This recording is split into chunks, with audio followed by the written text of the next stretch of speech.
महाराज जी, क्रोध और अहंकार पर काबू कैसे पाया जा सकता है?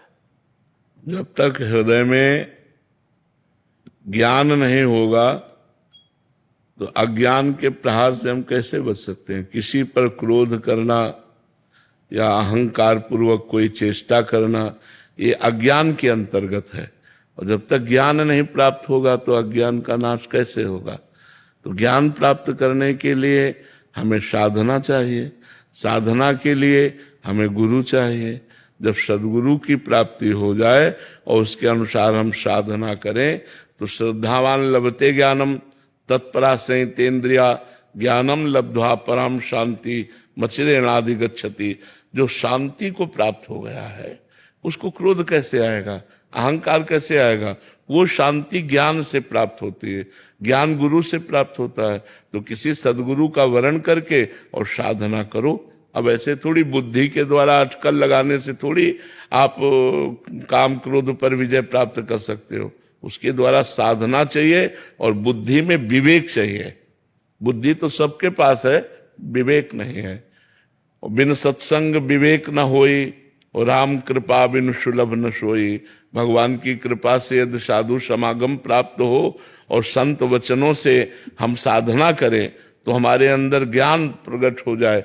ज्ञान प्रकट हो जाए तो सारे अज्ञान का नाश हो जाए, या प्रेम प्रकट हो जाए तो हमारे अज्ञान का नाश हो जाए। इसलिए साधना करो, किसी संत महापुरुष का आश्रय लेकर नाम जप करो, भगवत शास्त्रों का स्वाध्याय करो, संत समागम करो, जिससे बुद्धि में विवेक जागृत हो जाए तो हम काम क्रोध लोभ आदि से बच सकते हैं। न ये पूरे जगत में छाए हुए हैं, आप में ही थोड़ी है, सब में काम क्रोध लोभ छाया हुआ है, इसी में सब भटक रहे हैं जी। हेमलता जी, राधे राधे महाराज जी। महाराज जी, जब एक व्यक्ति दूसरे व्यक्ति को दुख देता है तो वो उसके पूर्व जन्म के प्रारब्ध को काट रहा होता है, जिससे दूसरे व्यक्ति, लेकिन उसका तो नया कर्म बन रहा होता है, उसका तो नया कर्म बन रहा होता है, उसको फिर अगले समय में भोगना पड़ेगा। उसका नया कर्म बन रहा होता है, वो प्रारब्ध से प्रेरित है तो बुद्धि के द्वारा बचा भी तो जा सकता है। हमारे ऊपर कोई ईंटा फेंक रहा है तो हम बच भी तो सकते हैं ना। और अगर सीधे लगोगे तो चोट तुम्हें भी लगेगी। तो वो प्रारब्ध प्रेरित है। अब वो वहां गाली देने की बात है तो हमें मौन के द्वारा बचा लेना चाहिए। उसे मारने की बात, पीटने की बात है तो हमें विवेक के द्वारा बचा लेना चाहिए। तो उसका प्रारब्ध आकर भस्म हो गया, आपका नया कर्म नहीं बना, दोनों बच गए। तो अज्ञान के कारण, अविद्या के कारण दोनों फंस जाते हैं। उसका प्रारब्ध भोग हुआ, आपका नया कर्म बना, चले गए।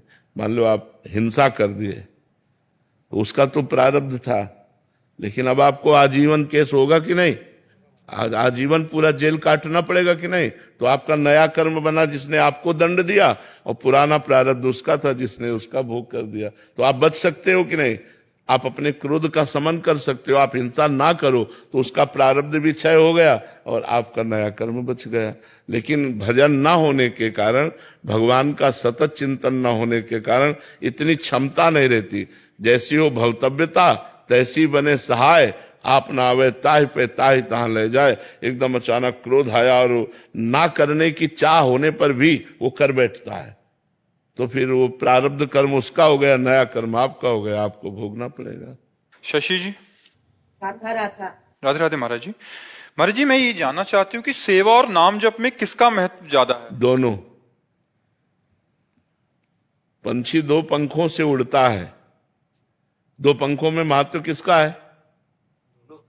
दोनों का महत्व है। अगर एक भी पंख टूट जाए